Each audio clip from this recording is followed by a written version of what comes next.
ஆண்டவருக்கு முன்னால நம்ம தாழ்த்தணும். தாழ்மை உள்ளவர்களுக்கு ஆண்டவர் கிருபை தருவார். பெருமை உள்ளவர்களுக்கு தேவன் எதிர்த்து இருக்கிறார். 1 பேதுரு 5:5 அப்படி வாசிக்கிறோம். பெருமை உள்ளவர்களுக்கு தேவன் எதிர்த்து இருக்கிறார்.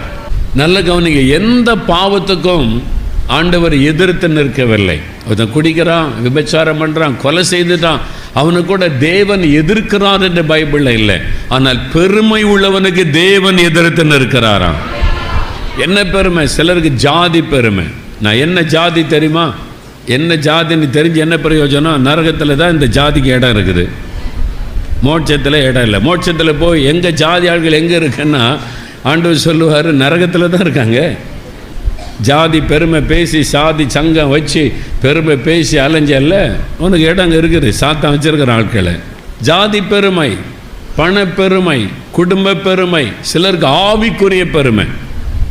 ஆவிக்குரிய பெருமை இருக்க ரொம்ப ஆபத்தானது. நான் ஒரு கல்யாண வீட்டுக்கு போயிருந்தேன்.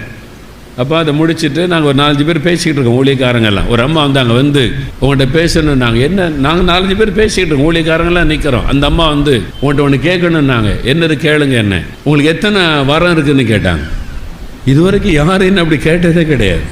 கல்யாண வீட்டு வெளியில் நின்று பேசி கொண்டு இருக்கிறோம். அந்த அம்மா வந்து எல்லாருக்கும் மத்தியில் உங்களுக்கு எத்தனை வரம் இருக்குது அப்படின்னு கேட்குறாங்க.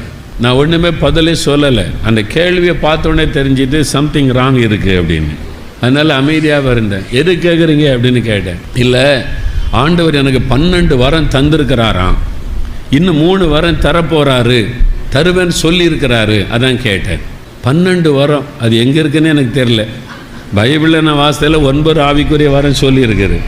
இந்த மாதிரி 12 வரம் கர்த்தர் கொடுத்துருக்கிறாராம், இன்னும் 3 வரம் கொடுக்க போகிறாராம். அதுக்கு எதுக்கு ஏன்ட்டு வந்து சொல்லணும்? பெருமை.